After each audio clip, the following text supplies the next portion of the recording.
Welcome to Learn Medical Spanish. Today I'll be going over phrases you could use to tell a Spanish-speaking patient in the emergency room about the testing and treatment you're planning to do if they have shortness of breath, a Spanish-speaking patient with shortness of breath.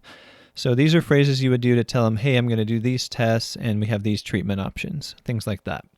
Quick note before we get started, the CME course called Essential EM Spanish, so in other words, it's for emergency medicine providers, that CME course is currently $200 off for 1 week. So if you're listening to this around the time it comes out in December 2021, then that sale is going through December 15th.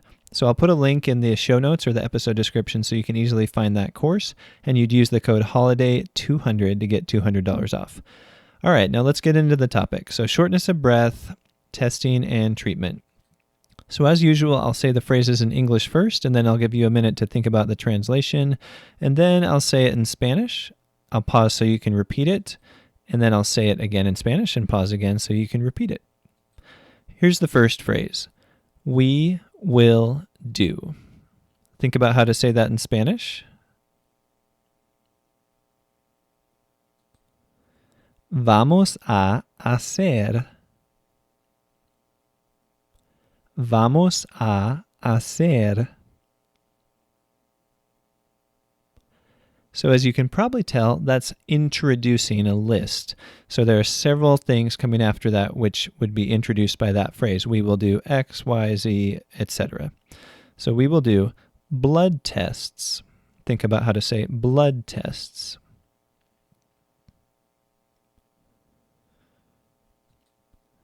Pruebas de sangre. Pruebas de sangre. As usual, there's more than one way to say this. So another one would be estudios de sangre. But here's the next phrase. An EKG. And you have to say a longer version of this. An EKG.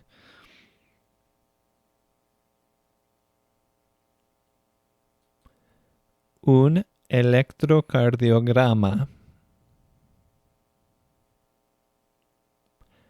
Un electrocardiograma. So that's a mouthful, but yeah, that's how you say it, and it's easier if you see it written. So if you're just listening on the podcast, this is also on YouTube if you want to see it, or you can find the phrases on my website as well, and those links are all in the video description or the episode description, depending on where you are. All right, next phrase, X-ray. Rayos X.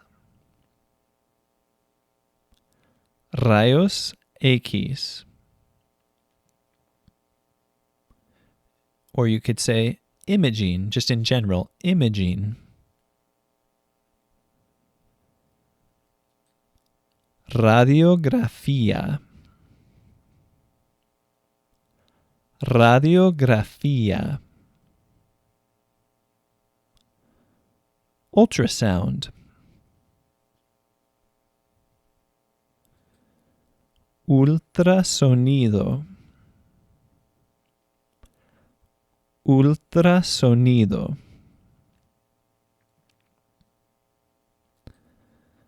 Did you take aspirin today?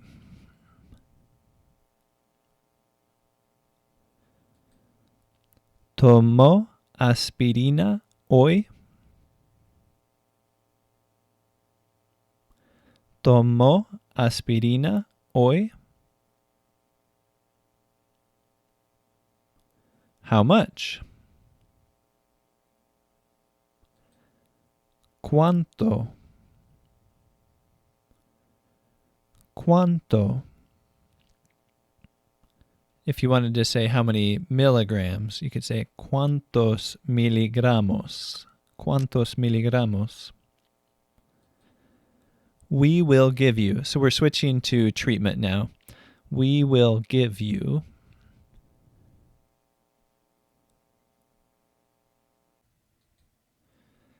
Le vamos a dar. Le vamos a dar. So once again, this is introducing multiple phrases that come after it. We will give you this, that, and the other. Medicine. Medicina. Medicina. A pill. So just kind of a different way of saying things depending on what it is. A pill. Una pastilla. Una pastilla. Or make that plural. Pills. Pills. How would you make that plural? Pastillas. Pastillas. An injection.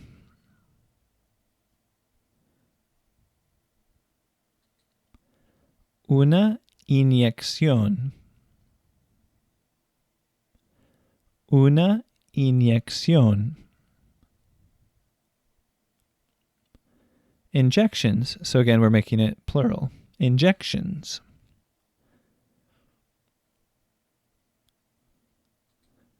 Inyecciones.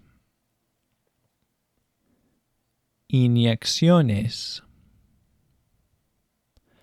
And yes, you could include that that article before it. When we say una inyección, means an injection. You could say unas inyecciones, which would mean like some injections, if you wanted to phrase it that way.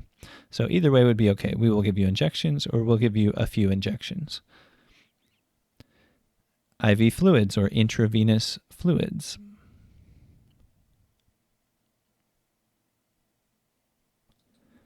Suero por la vena. Suero por la vena. So when phrases are in parentheses on the YouTube video or on the written list, that means you could leave that part out. So the IV or por la vena, which means through the vein. So the suero implies a type of fluid that you would give them through an IV, and you could clarify por la vena, or you might not need to. A breathing treatment.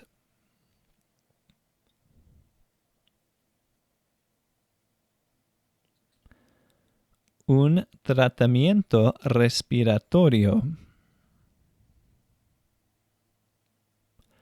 Un tratamiento respiratorio. A mask to help you breathe, like CPAP or BiPAP.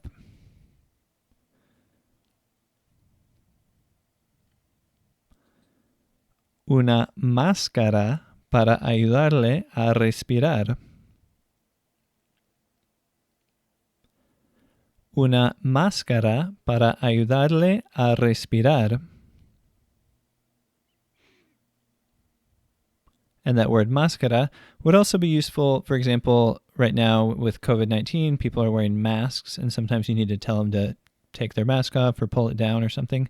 You could say baje su máscara or baje la máscara to be like pull down the mask if you needed to look in their mouth, for instance. Next phrase, medicine to relax you. So we're still using that introduction. We will give you blank.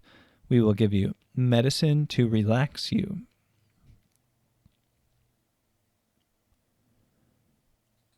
Medicina para relajarle. Medicina para relajarle. We need to intubate you.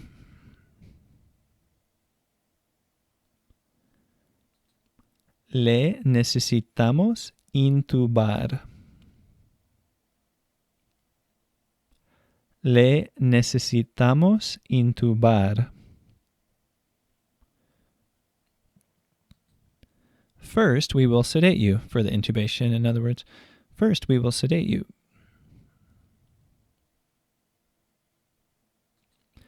Primero le vamos a sedar. Primero le vamos a sedar.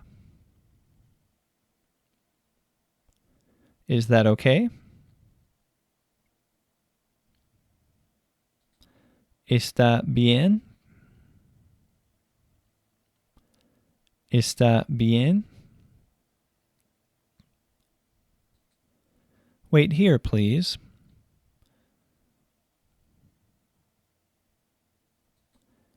Espere aquí, por favor. Espere aquí, por favor.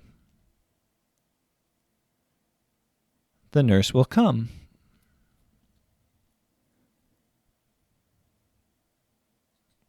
Viene la enfermera.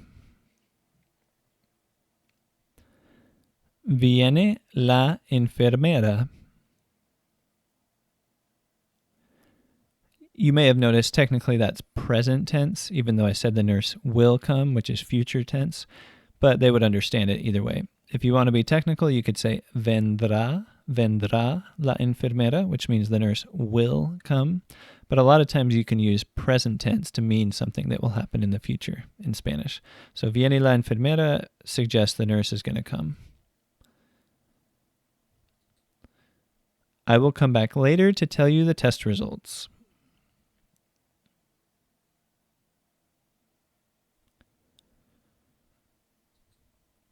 Regreso más tarde para avisarle de los resultados.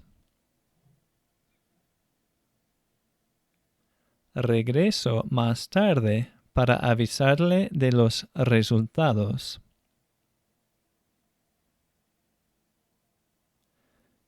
You could shorten that slightly and say para darle los resultados.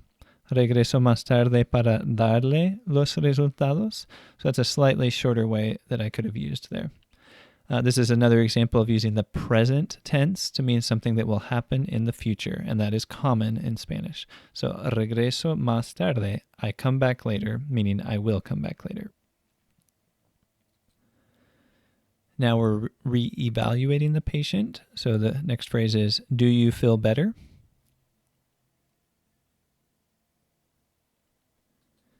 ¿Se siente mejor?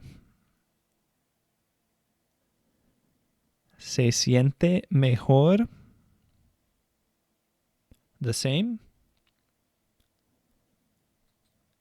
Igual?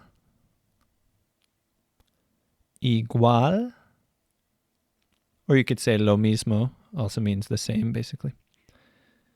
Worse? Peor? Peor?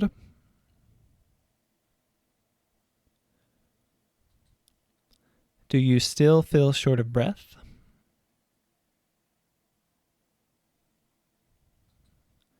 ¿Todavía siente falta de aire? ¿Todavía siente falta de aire?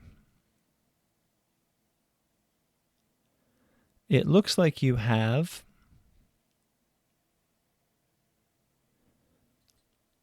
Parece que tiene. Parece que tiene. And of course, that phrase is ends with an ellipse because it's like now we're going to say we could have a list of different conditions. You have pneumonia. You have a viral infection. You have asthma, an asthma flare-up, whatever it is. So I didn't include all those conditions in this particular dialogue, but I'll include things like that at another time. So that is the last phrase. So at the beginning, I mentioned the CME course that has similar dialogues to this is currently on sale. So there will be a link in the video description or the podcast episode description, which you can find below or in your app or whatever. And you can also find the list of these phrases on my website. And as I alluded to, if you're on the podcast, you can find this on YouTube. And if you're on YouTube, you can find this on the podcast. So if you have a preference about how to consume this content. So, all right. Thanks for listening, and I'll see you next time on Learn Medical Spanish.